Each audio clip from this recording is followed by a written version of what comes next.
अस्सलाम वालेकुम स्टूडेंट्स। आज पीपीएससी का लेक्चर नंबर 8 लेकर आया हूँ मैं। तो पहले हमने मैकेनिक्स के बारे में पढ़ लिया है और मेजरमेंट्स के बारे में पढ़ लिया है। तो उसके 7 लेक्चर्स हो चुके हैं। तो अगर आपने वो लेक्चर्स नहीं देखे तो उनका लिंक्स मैं इस लेक्चर की डिस्क्रिप्शन में दे दूँगा। तो चलिए अपना लेक्चर स्टार्ट करते हैं।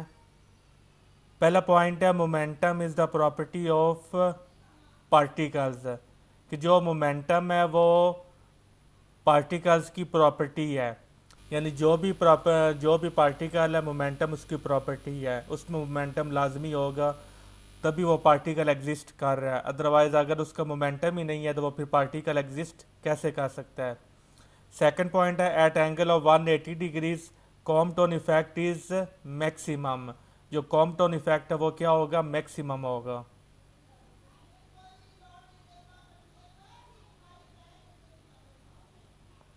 फिर है X rays have the same nature as of light if light has particle nature determined by Einstein, X-rays must also to which is determined by Compton। तो वह कहता है X ray have the same nature, X ray की भी वही nature है जैसे जो नेचर लाइट की है। तो अगर जो लाइट है उसका पार्टिकल नेचर है जो डिटरमिन किसने किया था, आइंस्टाइन ने, तो फिर एक्स रे की भी वही पार्टिकल नेचर होगी और वो डिटरमिन की थी कॉम्पटन ने। क्योंकि जो इलेक्ट्रोमैग्नेटिक वेव है उन सब का बिहेवियर सेम होता है। तो एक्स रेज और लाइट ये इलेक्ट्रोमैग्नेटिक वेव्स की टाइप्स हैं तो इनका बिहेवियर क्या होगा, सेम होगा। तो यहाँ पर उन्होंने एनालॉजी इस्तेमाल की है कि अगर लाइट का पार्टिकल नेचर है तो फिर जो एक्स रेज होंगे वो भी क्या होंगे, उनका भी पार्टिकल नेचर होगा। यानी जो बिहेवियर लाइट का होगा वही एक्स रेज का भी होगा। Compton wavelength depends upon scattering.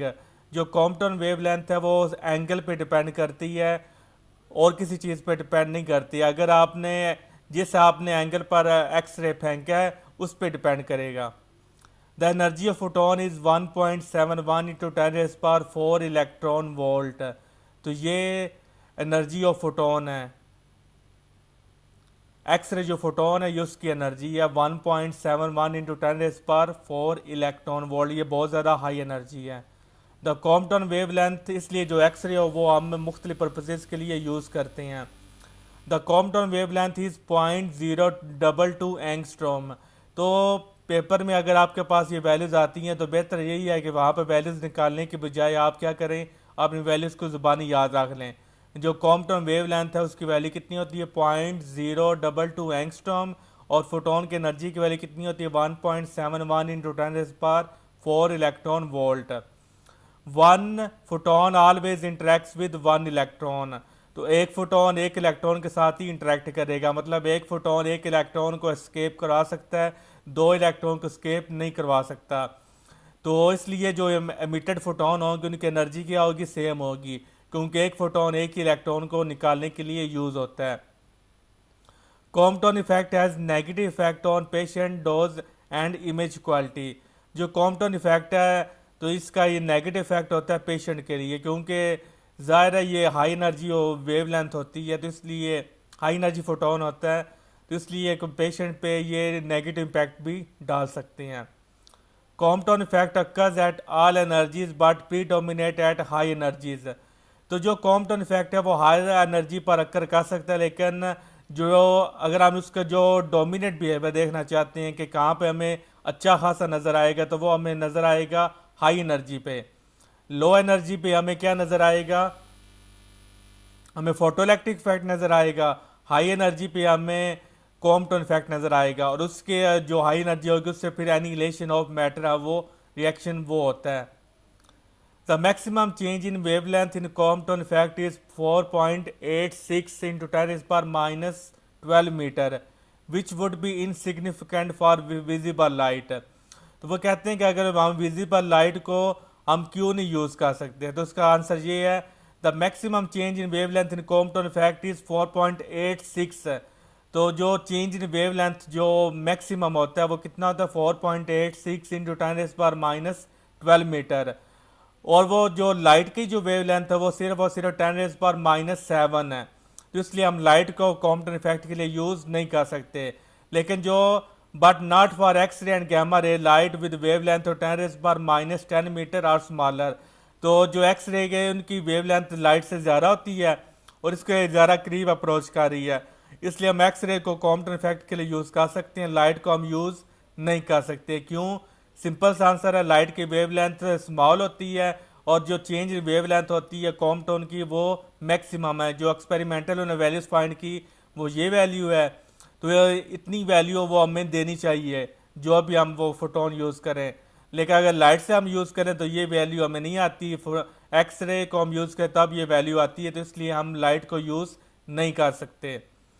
Compton scattering is crucial to radiobiology because it is the most likely interaction of gamma rays and high energy X rays with atoms in living things and is used in radiation therapy। जो कॉम्पटोन है उसको हम radio biology में use कर सकते हैं, क्योंकि इसमें सिंपल इसका यही है कि ये हाई एनर्जी फोटोन होते हैं, इसलिए हम इसको डिफरेंट पर्पसेस के लिए यूज़ कर सकते हैं। Heinrich Hertz discovered that incident light on a metal target caused electron emission from the target।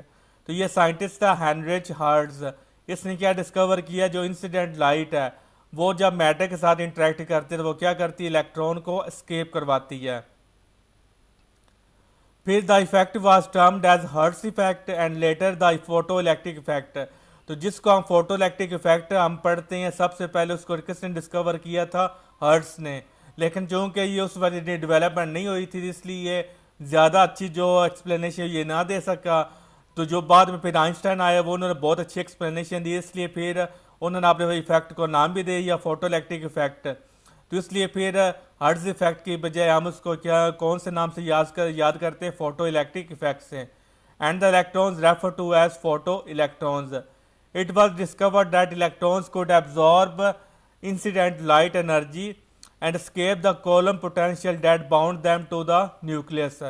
तो जो इलेक्ट्रॉन होता है वो न्यूक्लियस के साथ क्यों बाउंड होती हैं, क्योंकि इलेक्ट्रॉन और न्यूक्लियस के दरमियान कॉलम पोटेंशियल मौजूद होता है। कॉलम पोटेंशियल की वजह से जो इलेक्ट्रॉन होता है वो स्केप नहीं कर सकता, न्यूक्लियस के साथ क्या होता है, बाउंड होता है। तो हमें कॉलम पोटेंशियल से ज़्यादा अगर हम एनर्जी देंगे तब वो इलेक्ट्रॉन स्केप कर सकता है, अदरवाइज वो स्केप नहीं कर सकता। इसलिए वो कहता है कि इलेक्ट्रॉन्स क्या करते हैं, एटम वो क्या करते हैं, लाइट एनर्जी को एब्जॉर्ब करते हैं। तो अगर इलेक्ट्रॉन, क्योंकि आप जानते हैं कि हर शेल में जो इलेक्ट्रॉन की एनर्जी डिफरेंट होती है, फर्स्ट शेल में इलेक्ट्रॉन की एनर्जी और होगी, सेकंड शेल में इलेक्ट्रॉन की एनर्जी और होगी। सबसे जो हाईएस्ट एनर्जी होती है वो वैलेंस शेल की होती है, उसकी एनर्जी इनफाइनाइट को अप्रोच करती है। तो ये सारा बोस मॉडल में आपने पढ़ा था, जो सबसे जो वैलेंस शेल होती है उसकी एनर्जी क्या होती है, हाई होती है। बाकी जो शेल्स होती है उनकी एनर्जी क्या होती है, लो एनर्जी होती है। तो हमें फिर ज़्यादा एनर्जी देनी पड़ती है तब वो इलेक्ट्रॉन स्केप कर सकता है, अदरवाइज वो स्केप नहीं कर सकता। मैंने जो एनर्जी की बात की है वो शेल्स की बात की है कि जो न्यूक्लियस के पास वाले शेल्स होती हैं वहाँ पे वो लो एनर्जी शेल्स होती हैं, उनको कम एनर्जी चाहिए होती है स्टेबल होने के लिए, लेकिन हम उनको निकाल नहीं सकते क्योंकि वो डिफरेंट वो इंटरेक्शन मौजूद होती हैं, क्योंकि जो न्यूक्लियस के पास वो इलेक्ट्रॉन करीब होती हैं, इसलिए फिर उनको निकालने के लिए हमें हाई अमाउंट में एनर्जी देनी पड़ती है। शेल्स की एनर्जी कम होती है, लेकिन इलेक्ट्रॉन को निकालने के लिए वो फिर एनर्जी क्या होती है, ज़्यादा होती है। According to classical wave theory, the energy of a light wave is proportional to the intensity light beamed only। जैसे कि आप जानते हैं जो क्लासिकल वेव थ्योरी है वो कहती थी कि जो एनर्जी ऑफ लाइट फोटोन है वो किसके प्रोपोर्शनल है, वो है इंटेंसिटी ऑफ लाइट के प्रोपोर्शनल है। जितनी ज़्यादा इंटेंसिटी होगी उतनी ज़्यादा उस लाइट में एनर्जी होगी। लेकिन फिर हमने देखा कि जो इंटेंसिटी है वो फोटो इलेक्ट्रिक इफेक्ट पे डिपेंड नहीं करती, फ्रीक्वेंसी डिपेंड करती है। इंटेंसिटी डिपेंड करती है नंबर ऑफ इलेक्ट्रॉन्स पे। As a result, changing the frequency should have no effect on the number and energy of photoelectrons produced। तो ये वो इफेक्ट है, सिर्फ ये वाला जो पॉइंट है ये मॉडर्न फिजिक्स की बेस बना था, क्योंकि जो 19वीं सेंचुरी तक ये कहा जाता था कि जो है ना फिजिक्स में जो कुछ है वो हमने सारा डिस्कवर कर लिया है, इस फिजिक्स में और कोई चीज़ मज़ीद डिस्कवर करने वाली नहीं है। तो यही वो पॉइंट था जिसने मॉडर्न फिजिक्स की बेस रखी, क्योंकि जो क्लासिकल जो फिजिक्स थी उसकी ये अजम्पशन यही थी कि जो एनर्जी ऑफ फोटोन है वो प्रोपोर्शनल है, या एनर्जी ऑफ लाइट है वो प्रोपोर्शनल है इंटेंसिटी के। तो वो जो सारे क्लासिकल फिजिक्स वाले जो साइंटिस्ट थे वो इसी कंसेप्ट को लेकर वो एक्सप्लेन करने की कोशिश कर रहे थे ब्लैक बॉडी रेडिएशन के स्पेक्ट्रम को। चूंकि इन रियलिटी ये ठीक नहीं था, तो इसलिए सारे जो क्लासिकल फिजिक्स के जो साइंटिस्ट थे वो फेल हो गए उसको एक्सप्लेन करने के लिए। तो फिर जो मॉडर्न फिजिक्स वाले साइंटिस्ट ने उन्होंने इसको चेंज कर दिया इस फिनोमेना को। तो यानी कि आप कह सकते हैं ये वाला जो पॉइंट है ये क्लासिकल फिजिक्स का एंड हुआ और जो मॉडर्न फिजिक्स का स्टार्ट इस पॉइंट की वजह से हुआ। तो यानी कि ये बहुत इंपॉर्टेंट पॉइंट, इसने एक नई फिजिक्स की बुनियाद रख दी। For each matter there exist a binding energy for an electron characteristic of an element also called work function. जो हर मेटल होता है उसकी जो इलेक्ट्रॉन, उसका जो इलेक्ट्रॉन होता है उसकी जो बाइंडिंग एनर्जी होती है वो डिफरेंट होती है। सोडियम की बाइंडिंग एनर्जी और होगी, पोटेशियम की बाइंडिंग एनर्जी और होगी, यानी कि हर जो मेटल होती है उसकी बाइंडिंग एनर्जी डिफरेंट होती है। तो वो एनर्जी जो इलेक्ट्रॉन को निकालने के लिए रिक्वायर्ड होती है उसको हम क्या कहते हैं, वर्क फंक्शन कहते हैं। तो वो ये मिनिमम अमाउंट ऑफ एनर्जी है जो इलेक्ट्रॉन को स्केप करवाने के लिए हमें चाहिए होती है, और ये डिपेंड करती है मेटल पे। When a photon collides with the bound electron, its energy is transferred to the electron। अब जो क्लासिकल फिजिक्स कहती थी कि जो लाइट है वो क्या है, वो वेव है। तो यहाँ पे क्या कर रही थी, जो फोटोन था वो इलेक्ट्रॉन के साथ कोलाइड कर रहा था। तो जो वेव है वो तो कोलाइड कर नहीं सकती, तो लिहाजा इस एक्सपेरिमेंट से प्रूव होगा कि जो लाइट है वो वेव नहीं है बल्कि पार्टिकल नेचर वो रखती है। When a photon collides with the bound electron, its energy is transferred to the electron. If this energy is less than the metal's work function, the photon is re-emitted and no electrons are liberated। तो जब वो उनके दरमियान collision होती है तो अगर ये वर्क फंक्शन से कम होगी तो वो फिर क्या होगा, इलेक्ट्रॉन को स्केप नहीं होगा, जो फोटोन है वो क्या होगा, दोबारा री एमिट हो जाएगा। जितना वो एब्जॉर्ब वो एनर्जी ट्रांसफर हुई थी उतनी फोटोन क्या करेगा, वापस एस्केप कर जाएगा। अगर ये वर्क फंक्शन की इक्वल होगी तो फिर वो क्या होगा, इलेक्ट्रॉन एस्केप करेगा। तो अगर इलेक्ट्रॉन ये वर्क फंक्शन से कम है तो फिर जो वो इलेक्ट्रॉन वो एस्केप नहीं करेगा। If this energy is greater than electrons binding energy, the electron escapes from metal with the kinetic energy equal to the difference between a potential energy, photons original energy and electrons binding energy by conservation of energy. तो जब electron उनके दरमियान collision होता है तो अगर ये work function से ज़्यादा होगा तो वर्क फंक्शन जितनी उसको चाहिए होगी वो क्या करेगा, उतनी यूज़ करके एस्केप कर देगा। और वर्क फंक्शन से जो ज़्यादा एनर्जी होगी वो किस लिए यूज़ कर लेगा, काइनेटिक एनर्जी के लिए यूज़ कर लेगा। तो वर्क फंक्शन से जितनी ज़्यादा एनर्जी ज़्यादा होगी उतनी ही उसकी काइनेटिक एनर्जी क्या होगी, ज़्यादा होगी। Therefore, maximum kinetic energy of any liberated electron is equal to the energy of photon less than the work function, यानी कि बाइंडिंग एनर्जी। उसमें से अगर आप जानना चाहते हैं मैक्सिमम काइनेटिक एनर्जी कितनी है तो आप क्या करें, वर्क फंक्शन की जो एनर्जी है वो निकाल दे, जो बाकी एनर्जी बचेगी वो क्या होगी, मैक्सिमम काइनेटिक एनर्जी के लिए यूज होगी। The electrons come off with the range of energy is up to maximum energy depending on a colour of light and a nature of emitter. अब देखें जितनी एनर्जी वो वर्क फंक्शन के बाद वो जितनी एनर्जी बचेगी वो किस लिए यूज होगी, मैक्सिमम काइनेटिक एनर्जी के लिए। तो the electrons come off with the range of energies, क्योंकि हर जो मैटर उसका वर्क फंक्शन डिफरेंट होता है तो जितना उसको एनर्जी चाहिए होगी तो वो क्या करेगा, डिफरेंट वो एनर्जी रेंज में वो क्या करेगा, फॉल करेगा। फॉर एग्जाम्पल हो सकता है कि कुछ इलेक्ट्रॉन को विजिबल लाइट जितनी एनर्जी चाहिए होगी, हो सकता है कुछ इलेक्ट्रॉन्स को एक्सरे जितनी एनर्जी चाहिए हो सकता है कुछ इलेक्ट्रॉन्स को वो रेडियो वेव जितनी एनर्जी चाहिए, यानी जितनी उसको एनर्जी वो मिलेगी उस एनर्जी का क्या होगा, फोटोन खारिज होगा। और ये डिपेंड किस पे करता है, मेटल पे, यानी जिसको हम क्या कहते हैं, जिसको हम एमीटर बी कहते हैं, क्योंकि एमीटर से इलेक्ट्रॉन खारिज होती हैं तो मेटल इलेक्ट्रॉन खारिज करती है तो मेटल को हम एमीटर बी कहते हैं। If the intensity of light is changed the ratio of ejected electrons changes. अगर हम इंटेंसिटी ऑफ लाइट को चेंज कर दें तो क्लासिकल क्या कहती थी कि जो लाइट की जो एनर्जी है वो इस पर डिपेंड करती है, लेकिन हमने देखा जब हम इंटेंसिटी को चेंज करते हैं लाइट की जो एनर्जी है वो तो उस पर तो कोई फर्क ना पड़ा, बल्कि किस पर फर्क पड़ा, नंबर ऑफ इजेक्टेड इलेक्ट्रॉन्स पे फर्क पड़ा। यानी कि अगर आप इंटेंसिटी ज़्यादा करेंगे तो जो नंबर ऑफ एमिटेड इलेक्ट्रॉन्स वो क्या होंगे, ज़्यादा होंगे। अगर इंटेंसिटी कम है तो नंबर ऑफ इलेक्ट्रॉन्स क्या होंगे, कम होंगे। यानी कि आप कह सकते हैं कि ज़्यादा इंटेंसिटी का मतलब कि number of emitted electrons. Different matters requires the light of different minimum frequencies are for photoelectric effect। यानी कि हर जो मेटल है उसका जो वर्क फंक्शन वो क्या होता है, डिफरेंट होता है, क्योंकि हर एटम में नंबर ऑफ इलेक्ट्रॉन्स क्या होती हैं, डिफरेंट होती हैं, उसका एटॉमिक नंबर डिफरेंट होता है, तो इसलिए उसका जो वर्क फंक्शन वो भी क्या होगा, डिफरेंट होगा। क्योंकि हर शेल की क्या होती है, अपनी एनर्जी होती है। अगर किसी एटम में अगर किसी एटम में दो शेल्स हैं तो फर्स्ट शेल उसका कंप्लीटली फिल्ड होगा, सेकंड उसका अनफिल्ड होगा। अब सेकंड शेल की एनर्जी क्या होगी, वो और होगी।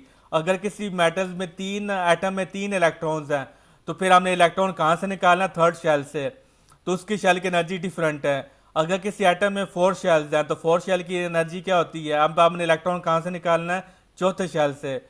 तो जब हमने चौथे शेल से इलेक्ट्रॉन निकाले तो उसकी एनर्जी क्या होगी, डिफरेंट होगी है। इसलिए एटॉमिक नंबर डिफरेंट होता है और हर शेल की एनर्जी डिफरेंट होती है, इसलिए हर मेटल का जो वर्क फंक्शन वो भी क्या होता है, डिफरेंट होता है।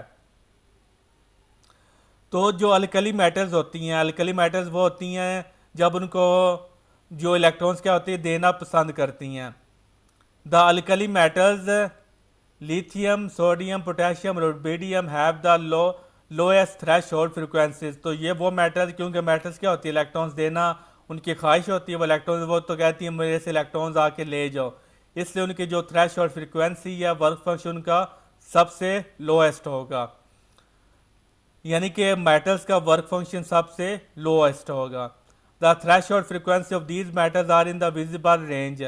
तो यहाँ से अगर आप इन मेटल्स में से आप इलेक्ट्रॉन निकालते हैं तो हमें क्या फोटोन किसका, वो हमें वो नज़र आएगा, विजिबल लाइट का हमें फोटोन मिलेगा। वो ब्लू भी हो सकता है, वो रेड हो सकता है, वो डिपेंड करता है कितनी लाइट वो उसने कौन सी वो रेंज में वो फॉल कर, लेकिन सारी जो फोटोन होंगे वो विजिबल लाइट में ही फॉल करेंगे। The kinetic energy of emitted electrons is determined solely by frequency of light and is unaffected by light intensity। तो काइनेटिक एनर्जी किस पे डिपेंड करती है, एनर्जी पे, और एनर्जी किस पे डिपेंड करती है, फ्रीक्वेंसी पे। तो इसलिए ये kinetic energy frequency of light पे डिपेंड करेगी, not for intensity of light पे। इंटेंसिटी ऑफ लाइट पे सिर्फ डिपेंड करता है, number of emitted electrons depend करते हैं। If we plot the stopping potential versus frequency, अगर हम ग्राफ बनाएं स्टॉपिंग पोटेंशियल का और फ्रीक्वेंसी का, तो हमें क्या मिलेगी, स्ट्रेट लाइन मिलेगी, हु स्लोप इज h/v। तो हमें स्ट्रेट लाइन नंबर 1 मिलेगी, और नंबर 2 जो हमारे पास स्लोप होगी वो क्या होगी, h/e। h इसमें प्लांक्स कांस्टेंट है और e इसमें इलेक्ट्रॉन पे चार्ज है। अब एक हमारे पास क्वेश्चन है, why can't the Compton effect be seen with visible light.